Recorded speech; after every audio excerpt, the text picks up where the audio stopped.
Donc, chers amis internautes, nous sommes ici à l'école primaire de l'unité 7 des Parcelles Assainies, où se déroule la présente édition des circoncis. Madame Njulli yi nga xam ne nii xale yi nga xam dañ leen dugal néegu góor te Mamadou Gueye l'original di ko def ñu ñëw fekk fi benn un jeune homme na nga tudd. Clément. Clément. Clément na nga def da nga ñëwoon fii tey. waaw dama ñëwoon tey pour kii sama doom bi. waaw parce que affaire bi nu ma ko déggee keroog ak sama jabar. mu envoyé benn audio mu ne ma liiral audio yi nga déglu. si laa déglu audio bi ma ne lii moom xéwal la. waaw mais man moom si sama doom bi moom dama ragal moom. pour nga ragal. non sama fit moom may loolu quoi xam nga rek jàkkaarloo ak sama doom ñu koy def loolu comme ñëw naa ba fii. da nga ko ñëwantal quoi. ñemewu ma ko waaw comme ñëw naa ba fii. bon waaw am yërmande si. anam moom dugg na ba pare waaw non dugagul mu ngi nii. moo toog noonu. waaw moo toog noonu. d'accord waaw mais comme ñëw naa ba fii gis naa action bi nu muy demee. dañuy dugal xale yi non je sais mais xam nga rek ak sa doom tamit xam nga rek waaw boo amee yërmande ak sa doom moom. mais est-ce que fàttaliwul ne paa bi dafa la defoon nii yow tamit. non ñun bu ñu rekkee moom ay booy lañ xamuñu lu mu demee quoi te boobu fekk Casamance la du fii. waaw mais comme li ngeen ko defee nii moom loolu maa ngi leen di gërëm bu baax a baax a baax ku am xalaat boobu xalaat na xalaat bu baax te maa ngi koy ñaanal yàlla. ubbil ko wërsëg bu bëree bu fekkee ay jëriñ doomam yëpp waaw kontaan naa trop si li muy def nii. kontaan naa mais kon booy bi duggagul. non booy bi duggagul. mais takkal fil bi nag yow tamit. non comme moom day dugg ci biir dama dugg. loolu moom baax na bu génnee moom maa koy yor moom. amul benn problème. merci beaucoup. soxna yi na ngeen def. ça va bien. lu bees. waaw da ngeen fi ñëw da ngeen indi ay xale wala nu mu demee noonu. waaw dañuy andi ay xale. Charlemagne moom la ñu andi fii. parce que dañ ko gis ci communauté COB 13 léegi ma lancé message sama jëkkër mu ne ma nañu dem defal ko benn yoon mais projet bi moom projet bu baax la waaw bu baax la yàlla na yàlla. mais yow meloon ni ki ma laaj léegi nee na moom daal dafa xaw a ragal. maa ko gën a am fit moo tax ma teew ci fuuf sax maa ko ëpp fit waaw moo tax ma accéléré ko ma ne ko lii bu la rëccee kañ ngay defar xale bi waaw ay occasion ngi nii ma ne ko nañu dem defar xale bi benn yoon. nekk foofu di ma naan gaawal ma ne ko yow boo yéexee ci yow la man pare naa waa gis moo tax déedéet duggagul si kanam dina dugg incha allah waaw mais yëf yi moom rafet na trop waaw yal na yàlla jàppale leen te liggéey bu rafet bi waaw merci beaucoup. Merci. J'ai entendu tout à l'heure la réaction des parents qui ont amené leurs enfants alors tey nag ñu ñëw ci celui-là qui est à l'origine de cette journée d'abord. Il n'est plus à présenter au niveau des Parcelles Assainies, mais particulièrement du Sénégal. On l'a vu avec des actions de très grande envergure à travers le Sénégal et partout même à travers le monde. Muy Mamadou Gueye, plus connu sous le sobriquet de l'original. Alors, Mamadou, tey bii mooy ñaata édition d'abord parce que vous n'êtes pas à votre première bii mooy ñaata édition. 9e édition 9e. 9e édition. waaw.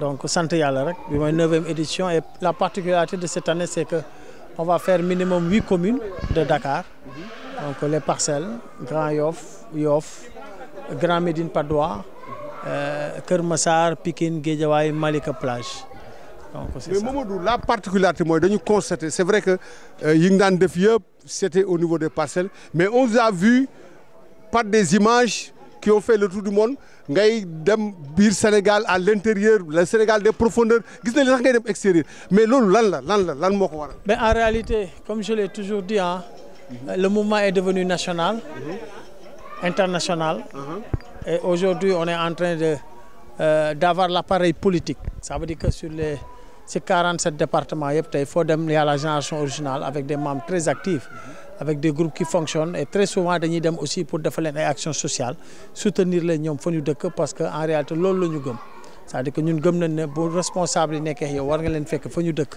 ndokkeel leen soutenir leen pour que population yi gën leen naw aussi et loolu mooy indi tournée yi nga xam ne ñu ngi koy def un peu partout au Sénégal. Mais pourquoi nga tu mets l'accent sur le social lu tax. non wax naa ko man suma xeeti politique mënul niroo ñeneen ñi parce que moi j'ai jamais fait la politique. et que man li ma dugal ci politique suma waajur bu jigéen moo ma ko demandé ma liggéey xarmat di noppaloo ko mu ñëw ne ma jógal nga dugg ci politique dimbali ñi ngeen dëkkal parce que man nga ko parce que booba koñ bi ma dëkkoon jaxasoo na ci wàllu politique donc looloo ma ci dugal donc ma dugg ci aussi di def ndigalu waajur rek di jaamu yàlla rek ci jaamu yàlla yi donc nous notre piédestal c'est le social. D'accord. Si on revient un peu sur les 8 éditions précédentes bii mooy 9e tey est-ce que ñu mun nga defal quand même un bilan par rapport aux 8 éditions.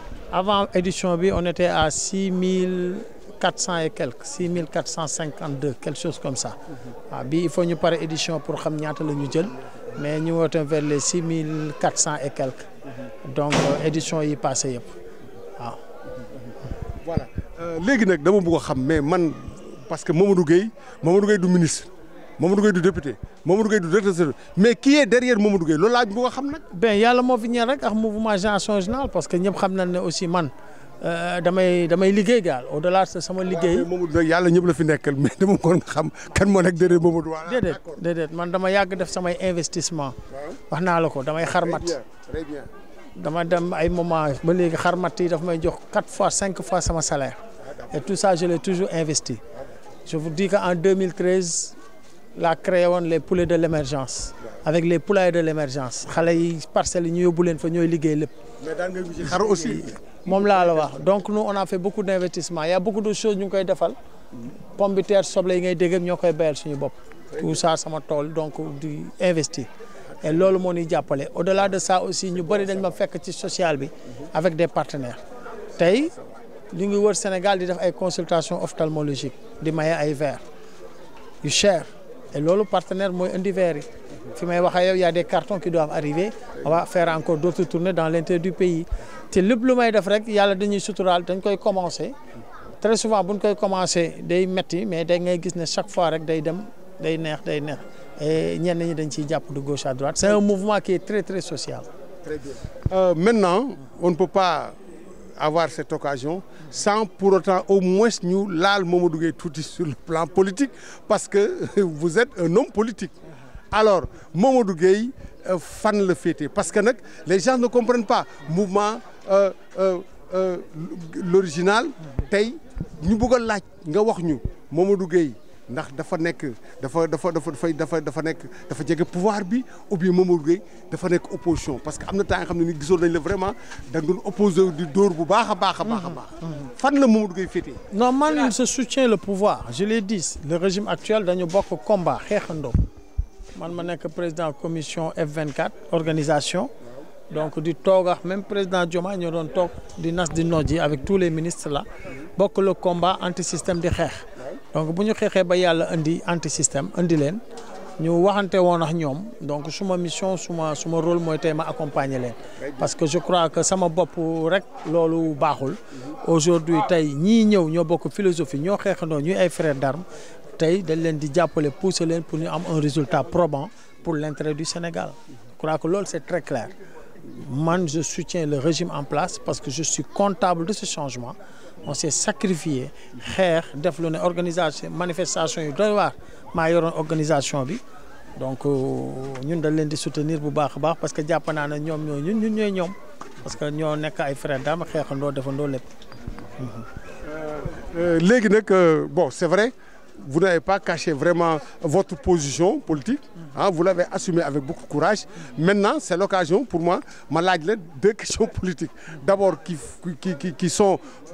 font l'actualité muy on parle de la dissolution de l'Assemblée mais aussi des 2 institutions au Conseil des collectivités territoriales ak Conseil économique social et environnemental tey la position de Gueye lañ bëggoon xam ci loolu. mais je suis en phase moi je l'ai dit même pour l'Assemblée nationale je l'ai dit dans les émissions qu'aujourd'hui le président Diomaye ne doit même pas signer le décret par bic mais par marqueur da ko war a def marqueur mu leer gars yi abal ñu parce que en réalité Assemblée nationale bi ñu am gis nañ donc du assemblée boo xam ne productive assemblée boo xam ne la xeex parce que en réalité assemblée nationale li ñu ci xamoon université la buy jàngale les sessions xam-xam dafa doon jóge ay débat intellectuel Sénégal di ci jël njariñ mais assemblée bi ñu gis nii xeex xuloo reyante chaque fois tu as l'intervention de la gendarmerie et l'image du Sénégal est écornée par cette assemblée qu'on le veuille ou pas parce que les composants de l'assemblée se regardent en chien de faïence donc xeex et cetera loolu mooy jëmal kaw. mais cas de figure boobu yàgg nañu ko gis entre pouvoir et opposition Mamadou Gueye il ne faut pas oublier que vous avez été conseiller municipal. mais daan nañ la gis conseil municipal da nga daan taxaw raak ba dugg boîte vocale. waaw mais c'est différent lu ñu doon raag dañu jiitaloon aussi Parcelles Assainies dañu jiitaloon intérêt parcelle mais tey li ñu gis l'assemblée n'est pas productive par rapport aux attentes par rapport li tax ñu teg leen fa. Et ce qu'on veut c'est une assemblée boo xam ne vraiment dañuy am ay débat d'idées ay débat d'orientation yoo xam ne tey dafay yëkkati Sénégal ñun booba xale lañ tuuti mais da nga doon gis ay Iba Der Thiam da nga doon gis ay Abdourahim Agne ay même sunu yaay Aminta waaye lébu déedéet Diène Aram Diène Adja Aram Diène seen i débat même buñ jàngul seen débat da doon riche donc yooyu la ñu namm di gis nga xam ne RTS ak yeneen télé ñëpp a koy jàpp di ci jàng et loolu la ñu namm tey Sénégal ñoo ko bokk ñoo ko war a tabaxandoo il faut une bonne opposition il faut un pouvoir qui respecte l'opposition que ñu mën a ànd ci ay débat d'idées pour l'intérêt du Sénégal parce que les enjeux de l'heure sont extraordinaires surtout avec pétrole bi fi génn gaz bi fi génn suñu ressources minières yi tey dañu war a ñàkk suñu réew te doomu réew mi ñoo ko mën a ñàkk on doit avoir une assemblée digne de son nom et je l'ai toujours dit même le nom on doit changer on doit dire assemblée du peuple avec un règlement intérieur qui impose tout député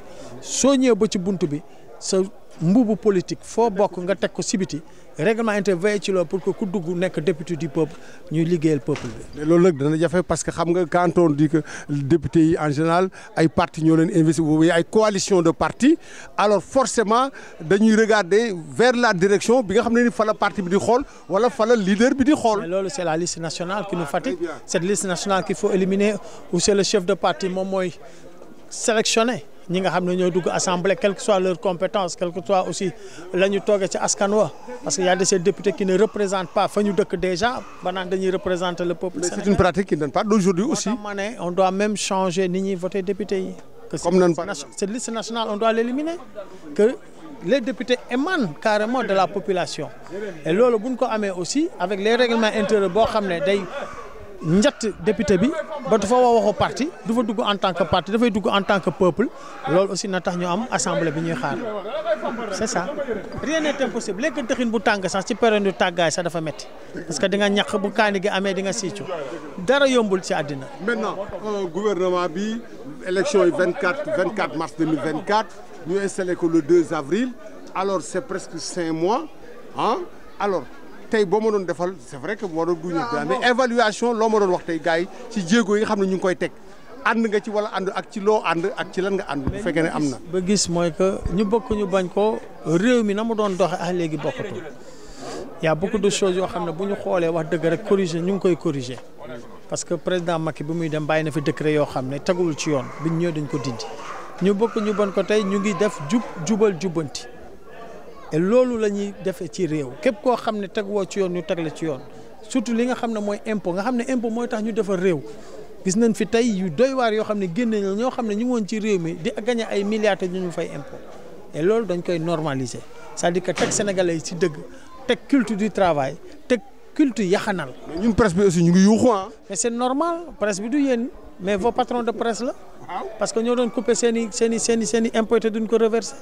ñoom lañ doon yore état bi aussi duñ ko reverser pendant des années mu nekk une manne financière c'est normal que buñ leen ko réclamer day metti maintenant nag il faut que état bi toog ak ñoom ñu waxtaan parce que ñëpp xam nañ ne impôt am na moratoire impôt am na sax nooy présenter wane ay preuves sax mën nañ la baal impôt pour sauver l'entreprise donc y a pas de difficulté nañu nangu toog waxtaan boo nekkee en tort waroo indi bras de fer da nga war a indi waxtaan et loolu la patron de presse yi parce que li wonni na te lii fi ne c'est pour l'intérêt général ñëpp tegu ci yoon Sénégal jëm kanam mënuñu tabax kër bay tabax réew tant que nit ñi teguñu ci yoon ku nekk def la nga war a def et c'est ça. Dernière question c'est vrai surtout fois que l'Assemblée elle est dissoute on ira vers des élections législatives est-ce que mën nañ xaar Mamadou Gueye vraiment descendre sur le terrain pour mun a nag vraiment au moins aspirer à aller à l'Assemblée nationale. Non, moi je suis sur le terrain.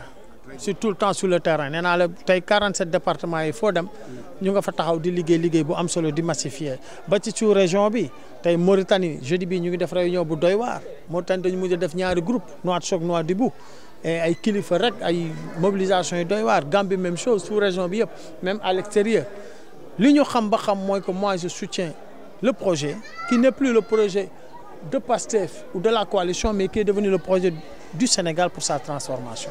Et par conséquent, dinañu def li ñu war a def on va faire une démonstration de force parce que la politique aussi nit ñi la parce que ñu bëri ñu ngi yuuxu tey amuñu ñaari nit ils jouent sur les médias et sur les conférences de presse alors que réellement ils n'ont kenn topp leen et politique nag nombre la Inch'Allah on va faire notre démonstration de force forne déclaration te ñëpp dinañ xam nan la ñuy taxawee Inch'Allah. parcelle waay nag am na ñu ne Mamadou Gueye c'est vrai que actuellement dafa mel ni sax léegi ci biti la gën a nekk alors que tey parcelle ak importance bi mu am le poids électoral des Parcelles Assainies tey gars yi ñu ne vraiment on aurait souhaité mu gën a dëggal taxawaay fii parcelle parce que nag parcelle regorge quand même de gros cylindres sur le plan politique. non parcelle moom yaakaar naa ne bu dee téye rek téye nañ ko en toute modestie li ñu war a liggéey ci parcelle liggéey nañ ko.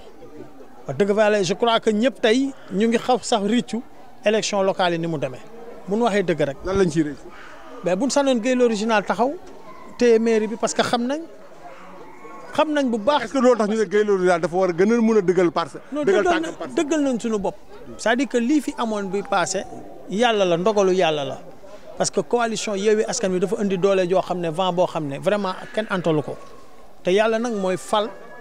te buñ ko bindee sëb ji à la kuli alindal lay fal mais li am solo ba am solo on est tout le temps aux parcelles même bu ma fi nekkul nekk ci ay tournées à l'intérieur du pays ou à l'international su ma nit ñaa ngi fi di liggéey et loolu la maintenant nag mooy li ma wax on va se battre on va faire tout ce qu'on doit faire aux parcelles ñu ngi koy def te dañ koy def mais li ñu gëm ba gëm mooy bu ñu defee li ñu war a def Sénégal teg ci seen bët dina xam ne ñii nekk di yuuxu ne dañuy opposé duñ sax ay opposants amuñu ñaari nit. Très bien alors. C'est vrai que vous avez manifesté, affiché votre démarche politique, votre appartenance et votre vision par rapport ak ni nga defee ni nga xoolee ni nga accentué fii ci Parcelles Assainies léegi nag li ma lay laaj mooy aujourd'hui Parcelles am na fa ay responsable Pastef yu fi nekk yoo xam ne nii bokkoon nañ ci coalition ba léegi sax ñu ngi ci coalition Yewwi Askan Wi mais d'abord Mamadou Gueye ak sa relation ak l'actuel maire des Parcelles Assainies qui est de la mouvance présidentielle. la ñëpp xam nañ loolu et ñu ngi koy jàppale sama xarit la loolu kenn waxtu ko muy Pastef muy coalition Yewwi ñoom ñëpp samay xarit lañ bañ nañ ko ba élection yi ñoo ànd di campagne élection législative yi présidentielle yi c'est vrai que ñun demuñu campagne parce que ñëpp gis nañ ni mu demee mais ñooñu samay xarit lañ samay nit lañ loolu y a pas cherché de midi à 14h on va continuer le travail. Et c'est sûr qu'il y aura une nouvelle coalition boo xam ne mooy dem législative Inch'Allah nous serons vraiment des têtes de pont de cette coalition merci. donc ñu ngi lay féliciter. Merci. Alors comme ni ñu ko gisee rek c'est vrai que quand je vois les enfants là ñu sol yëre njulli ça rappelle des souvenirs. Parce que quand même au-delà de l'action mais yaa ngi indiwaat aada parce que lii dañ ko gëj a gis parce que nag am na benn volet boo xam c'est extrêmement important parce que xale bi nekkee ñu ñëpp jaar nañ ci njulli dañ leen defar ay kasak ay veilles nocturnes ak yooyu est-ce que tamit sur ce plan de l'animation aussi est-ce que am na loon ci xalaat. waaw ñu ngi ciy xalaat pour les parcelles. waaw. Parce que bi yoon comme dañ ko tas on verra quelle formule bu ñuy adopter pour pouvoir faire ces kasak. animation culturelle des choses. On va le faire Inch'Allah. Pour rappeler des souvenirs. ñu ngi ciy bàyyi xel bu baax a baax. yéen a ngi ciy bàyyi xel bu baax a baax. Merci avec Gueye l'original. Tout est possible. Gueye l'original. Merci beaucoup. Voilà donc gars yi c'était le reportage qu'on vous a proposé sur la TMS TV. Ici au niveau de l'école primaire de l'unité 7 des Parcelles Assainies pour cette 9e édition mooy journée de circoncision campagne de circoncision bi nga xam ne ni Mamadou Gueye mi ngi koy def alors et certainement nous reviendrons rencontrer Mamadou Gueye l'original pour qu'il nous fasse le bilan de cette 9e édition et nous lui souhaitons une très bonne continuation. waaw ñu ngi lay gërëm suñuy partenaires yàgg nañ. bien sûr. yàgg nañ ay at. bien sûr ñu ngi ñëw taxaw. bien sûr bien sûr bien sûr merci beaucoup.